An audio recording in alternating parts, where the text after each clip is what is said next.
ഹസനിയ ട്രൈസീന കോൺഫറൻസിന്റെ പ്രചരണോദ്ഘാടനം ആലത്തൂരിൽ നടന്നു.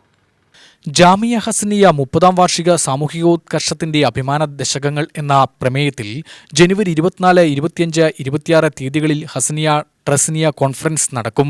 ഇതിനു മുന്നോടിയായാണ് ആലത്തൂരിൽ പ്രചാരണ ഉദ്ഘാടനം നടത്തിയത്. അലിയ മഹലിൽ നടന്ന പരിപാടി ജാമിയ ഹസനിയ പ്രിൻസിപ്പൽ KP മുഹമ്മദ് മുസ്ലിയാർ കൊമ്പം ഉദ്ഘാടനം ചെയ്തു. മഹാനായ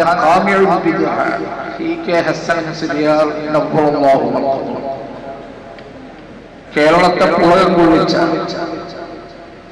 പാലക്കാട് ജില്ലയെ അഹ്ലുസുന്നത്തി വൽ ജമാഅത്തിന്റെ പാതയിൽ ഉറപ്പിച്ചു നിർത്തിയ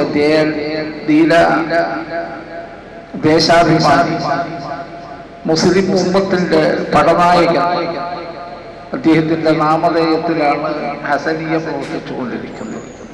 ഹസനിയ നന്മയുടെ ഖേദാരം, ഹസൻ നന്മയുടെ വാഹകൻ. വാക്കിന്റെ അർത്ഥമല്ല. ഹസൻ എന്ന് പറഞ്ഞാൽ നന്മ പ്രവർത്തിച്ചുകൊണ്ടിരിക്കുന്നു.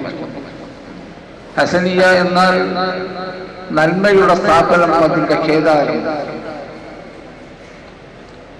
അൽഹംദുലില്ലാഹ്, മഹത്തായി നാമം അന്വർത്ഥമാക്കിക്കൊണ്ടാണ് 30 വർഷമായി നമ്മുടെ സ്ഥാപനം പ്രവർത്തിച്ചു വരുന്നു.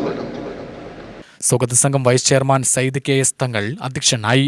കൂറ്റമ്പാറ അബ്ദുൾ റഹ്മാൻ ധാരമി, NK സിറാജുദ്ദീൻ ഫൈസി വല്ലപ്പുഴ, MV സിദ്ദിഖ് സഹാഫി, സയ്യിദ് ഹുസൈൻ അസഹാഖ്, ഷൗക്കത്ത് ഹാജി, ഇബ്രാഹിം അഷറഫി, അബ്ദുൾ റഷീദ് അൽ ഹസനി, അൻസാറുൽ ഹസനിയ എന്നിവർ ആശംസ പ്രസംഗം നടത്തി.